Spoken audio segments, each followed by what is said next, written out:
Assalamualaikum warahmatullahi wabarakatuh. Perkenalkan, nama saya Muhammad Eka Sutioso dengan NIM 31502400044. Video ini bertujuan untuk memenuhi tugas UTS dengan matkul Sejarah Pendidikan Islam yang diampuh oleh Ustadz Muhammad Farhan SPDI SHUM MPDI. Pada kesempatan kali ini, saya akan menjelaskan tentang sejarah pendidikan Islam di Indonesia. Urgensi sejarah pendidikan Islam di Indonesia sangat penting karena mencerminkan perjalanan panjang dan pengaruh yang signifikan terhadap perkembangan agama dan budaya di negeri ini. Sejarah pendidikan Islam di Indonesia dimulai sejak awal kedatangan agama Islam ke Nusantara yang berlangsung melalui interaksi perdagangan dengan pedagang dari Arab, Persia, dan India. Melalui proses ini, pendidikan Islam tumbuh dan berkembang sebagai bagian integral dari kehidupan masyarakat, tidak hanya sebagai agama tetapi juga sebagai landasan moral, etika, dan kebudayaan. Sejarah perkembangan pendidikan Islam di Indonesia mencakup perjalanan panjang dari masa masuknya agama Islam ke Indonesia sampai zaman modern saat ini. Yang pertama, periode awal masuknya Islam abad ke-13 hingga ke-16. Islam pertama kali masuk ke Indonesia melalui para pedagang seperti Arab, Persia, dan India. Yang para pedagang tersebut berdagang di Nusantara. Dinamika pendidikan Islam di Indonesia mencakup perubahan, perkembangan, serta tantangan yang dihadapi oleh sistem pendidikan Islam dalam mengadaptasi diri terhadap perkembangan zaman dan konteks sosial di Indonesia. Islam pertama kali masuk ke Indonesia melalui para pedagang Arab, Persia, India yang berdagang di Nusantara.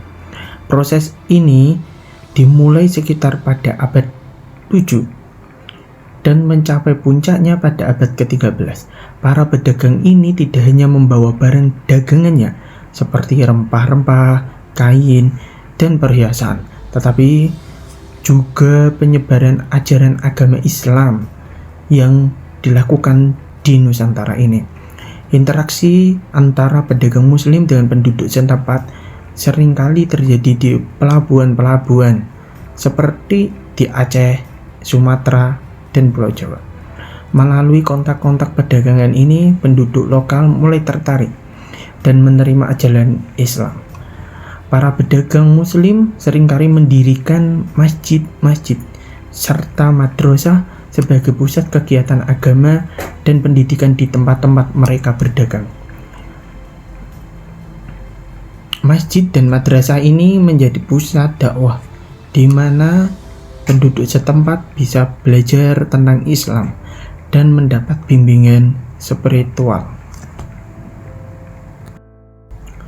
Penyebaran Islam di Nusantara juga banyak dibantu oleh para ulama dan wali songo di Pulau Jawa khususnya, yang menggunakan pendekatan dakwah yang adaptif terhadap budaya-budaya lokal. Penyebaran Islam di Nusantara khususnya di Pulau Jawa banyak dibantu oleh para ulama dan wali songo.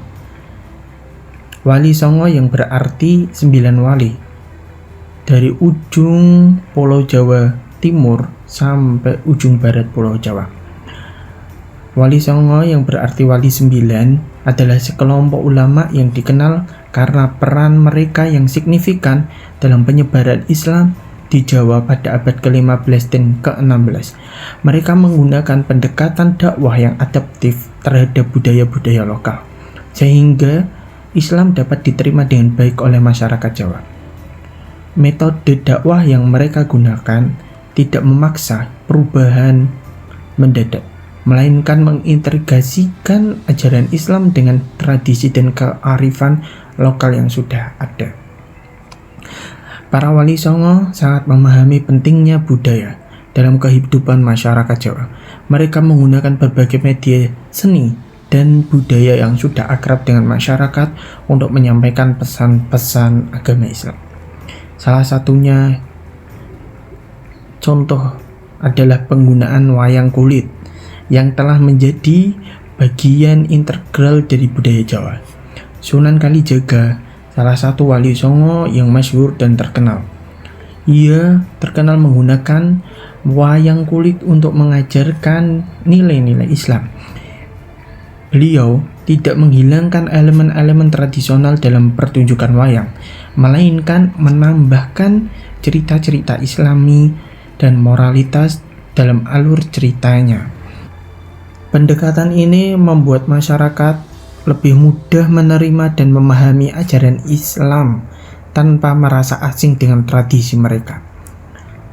Selain wayang kulit, Wali Songo juga memanfaatkan seni musik dan lagu untuk berdakwah. Contohnya Sunan Bonang. Beliau dikenal menciptakan tembang-tembang Jawa yang berisi ajaran-ajaran Islam. Melalui seni musik, pesan-pesan Islam dapat disampaikan dengan cara yang menyentuh hati dan mudah diingat. Pendekatan ini yang dilakukan oleh para ulama dan khususnya Wali Songo sangat efektif karena musik dan lagu adalah bagian dari kehidupan sehari-hari masyarakat Jawa khususnya. Selain itu, Wali Songo juga mendirikan pesantren-pesantren dan masjid-masjid sebagai pusat pendidikan dan sentral kegiatan agama Islam yang berfungsi sebagai tempat masyarakat belajar tentang Islam secara lebih mendalam. Pendekatan ini yang digunakan oleh Wali Songo berhasil menyebarkan Islam secara luas dan damai di Pulau Jawa. Hingga kini, warisan-warisan Wali Songo masih sangat terasa dalam kehidupan religius masyarakat Jawa. Banyak tradisi dan praktek-praktek agama yang merupakan hasil dari dakwah Wali Songo tetap dipertahankan dan dihormati, menunjukkan betapa dalamnya pengaruh mereka Wali Songo dalam membentuk identitas Islam di Nusantara. Yang kedua, kita masuk di era Kesultanan dan Kerajaan Islam, yaitu pada abad ke-15 hingga ke-17. Yang pertama, Kesultanan sebagai pusat kekuasaan dan ilmu. Ada 4 kesultanan utama yang menjadi pilar penyebaran dan penguatan Islam di Nusantara. 4 kesultanan utama tersebut berfungsi sebagai pusat politik, ekonomi, dan keagamaan serta pendidikan. Yang pertama itu Kesultanan Demak di Pulau Jawa, yaitu kerajaan Islam pertama di Pulau Jawa. Di Kesultanan Demak menjadi pusat dakwah penting yang didukung oleh para ulama serta khususnya yang masyhur di kalangan kita yaitu para Wali Songo. Yang kedua, Kesultanan Aceh di Sumatera menjadi pusat perdagangan dan pusat intelektual Islam yang kuat, menarik banyak ulama dan murid ke madrasah serta perguruan tinggi. Yang ketiga, Kesultanan Mataram Islam yang ada di Jawa Tengah. Kesultanan ini di bawah Sultan Agung, kerajaan ini menyatukan juga Jawa sambil mengintegrasikan nilai-nilai Islam dengan budaya Jawa. Jadi menyampurkan dan tidak menghilangkan nilai-nilai keislaman serta tidak menghilangkan budaya-budaya Jawa. Yang keempat, Kesultanan Banten yang ada di Jawa Barat. Menjadi pusat perdagangan internasional dan pusat keagamaan. Di Kesultanan Banten ada satu tempat yang menjadi pusat dakwah utama para ulama di sana, yaitu Masjid Agung Banten. Dengan ini intinya kesultanan aktif mendukung dan mengembangkan pendidikan Islam, menjadikannya sebagai integral dari pemerintah dan masyarakat.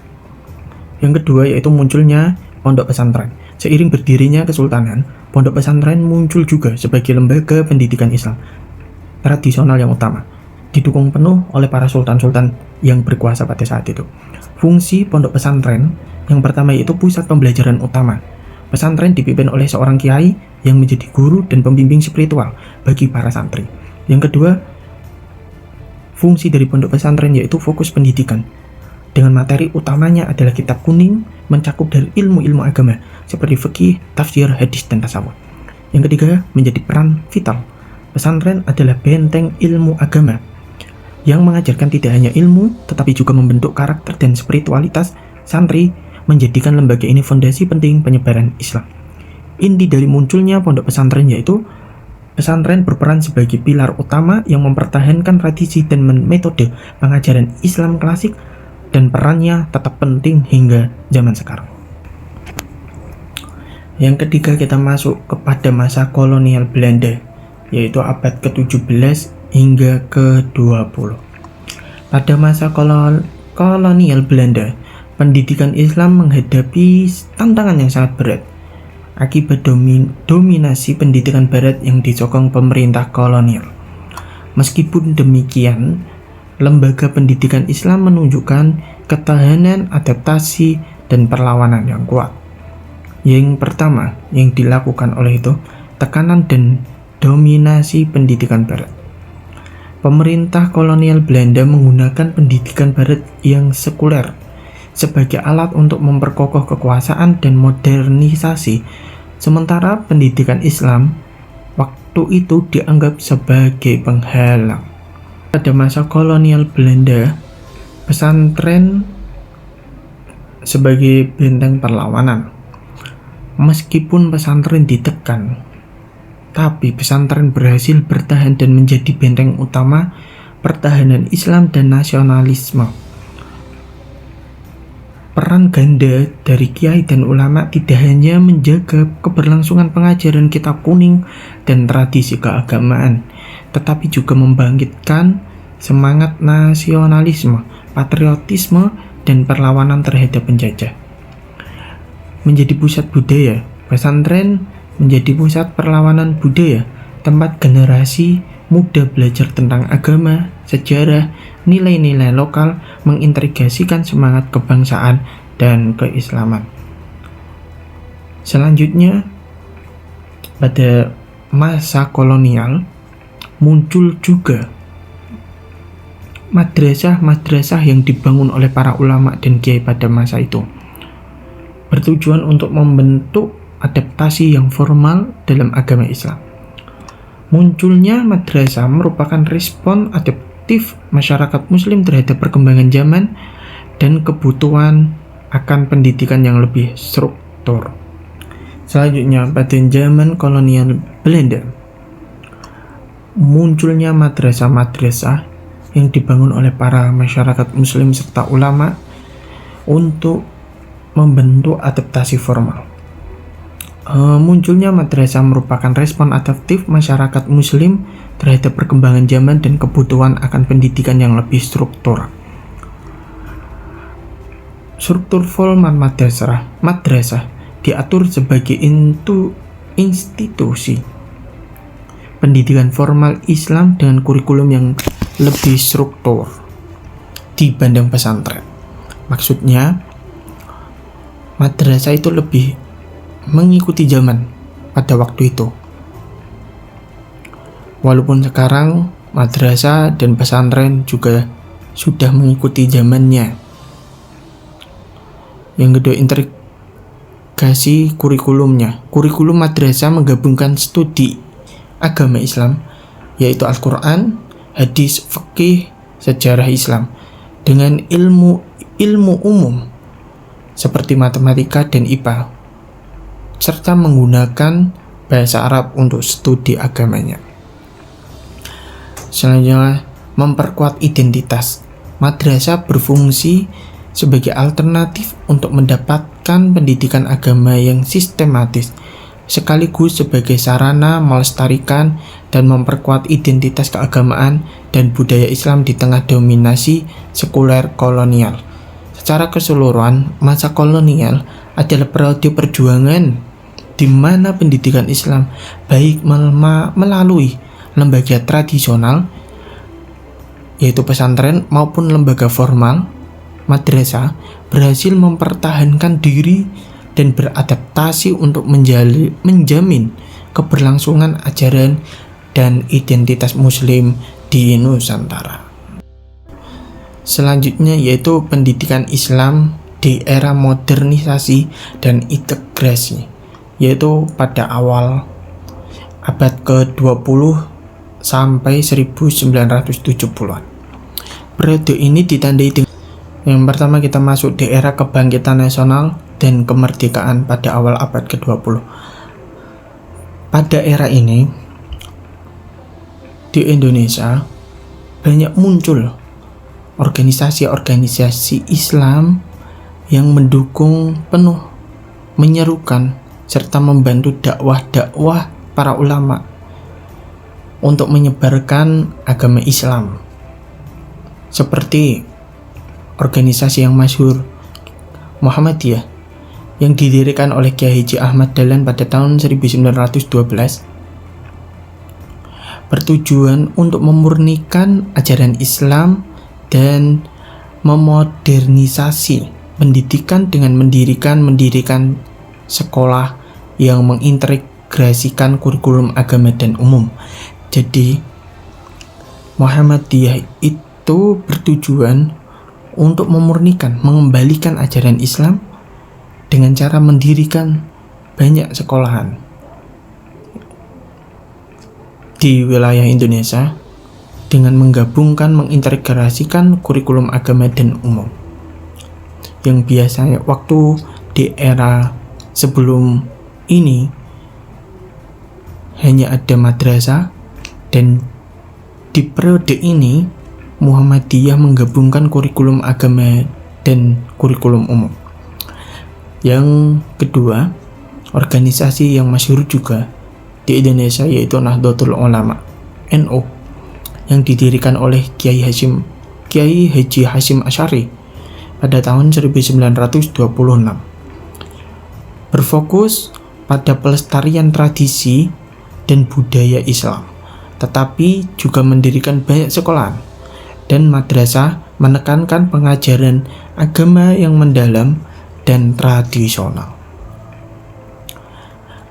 NU ini berfokus untuk melestarikan tradisi dan budaya Islam yang dibawa oleh ulama-ulama serta wali songo pada waktu itu. Dan juga sama halnya dengan Muhammadiyah, NU banyak mendirikan sekolah-sekolah dan serta madrasah untuk menekankan ilmu agama yang mendalam dan tradisional. Dampak dan peran dari organisasi Islam yang membantu dan mendukung dakwah Islam pada waktu itu yaitu menjadi tonggak penting dalam pergerakan modernisasi pendidikan Islam, meningkatkan literasi agama dan umum, serta membuka akses pendidikan yang lebih baik dari yang dulu bagi umat Islam. Yang kedua, integritas pendidikan Islam dengan nasional. Setelah kemerdekaan 1945, pemerintah mulai memadukan pendidikan Islam ke dalam sistem nasional yang sekuler. Langkah awal yang dilakukan yaitu pendirian Kementerian Agama pada tahun 1946 dan pengakuan resmi Madrasah Ibtidaiyah pada tahun 1947 sebagai lembaga yang formal pertama yang mengintegrasikan mata pelajaran umum dan agama. Yang kedua, pengakuan formal pada Undang-Undang 1975, pemerintah secara formal mengakui dan mengintegrasikan madrasah ke dalam sistem pendidikan nasional, memberikan kesetaraan status lulusan madrasah dengan sekolah umum. Kita masuk yaitu di era pendidikan Islam pada saat modern, yaitu pada tahun 1980 sampai sekarang. Di era ini menandai periode transformasi total pendidikan agama Islam di Indonesia, berfokus pada peningkatan kualitas, relevansi, dan daya saing global melalui integritas ilmu agama dan umum di semua jenjang. Yang pertama, reformasi pendidikan Islam. Reformasi ini bertujuan untuk meningkatkan standar pendidikan Islam agar kompetitif secara global melalui modernisasi pada 3 pilar utama, yaitu pembaruan kurikulum, yang kedua peningkatan fasilitas, yang ketiga transformasi metode pengajaran. Yang kedua, integritas ilmu di pesantren dan madrasah.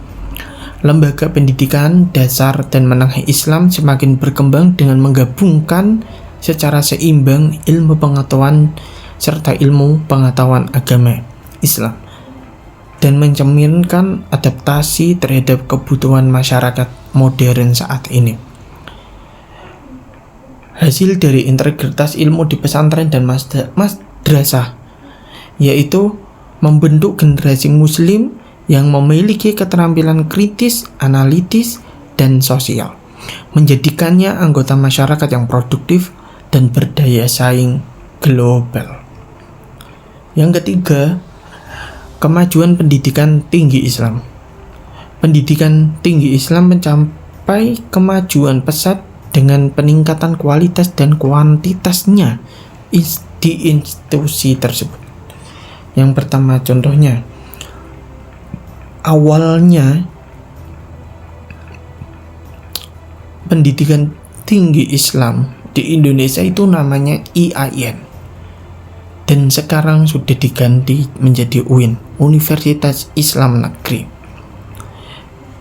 Pada pendidikan tinggi Islam ini, pemerintah juga memberikan kemudahan-kemudahan untuk para masyarakat untuk belajar di pendidikan tinggi Islam ini, univ Islam negeri atau swasta atau yang lain-lainnya.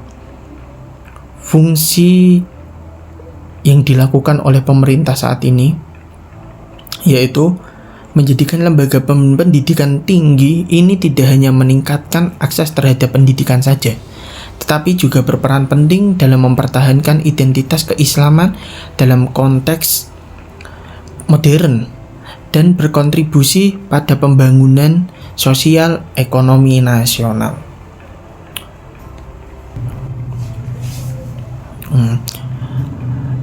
Kesimpulan dari sejarah pendidikan Islam yang ada di Indonesia atau perjalanan pendidikan Islam di Indonesia yaitu pendidikan Islam di Indonesia telah melalui perjalanan yang sangat panjang dari awal kedatangan Islam hingga masa modern dan selalu berperan sebagai pondasi utama bagi agama, moral, dan identitas bangsa negara Indonesia.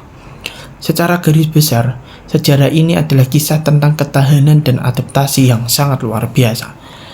Terdapat 3 pilar utama pada perkembangan sejarah pendidikan Islam di Indonesia. Yang pertama, penyebaran damai pada saat awal Islam dan Kesultanan. Yang kedua, masa ujian dan perlawanan, yaitu pada era kolonial Belanda, yang menjadikan pendidikan Islam menunjukkan ketahanan yang sangat luar biasa dan menjadi motor penggerak perlawanan budaya. Yang ketiga, modernisasi dan integritas, yaitu kebangkitan nasional dan modern yang dilakukan oleh pemerintah pada waktu itu dan sampai sekarang.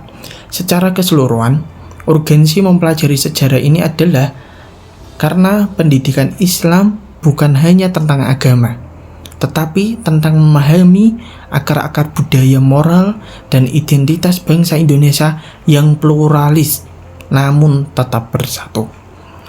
Demikian yang bisa saya sampaikan. Mohon maaf jika ada salah kata atau yang lainnya, mohon dimaafkan. Terima kasih, cukup sekian. Wabillahi taufiq wal hidayah. Wassalamualaikum warahmatullahi wabarakatuh.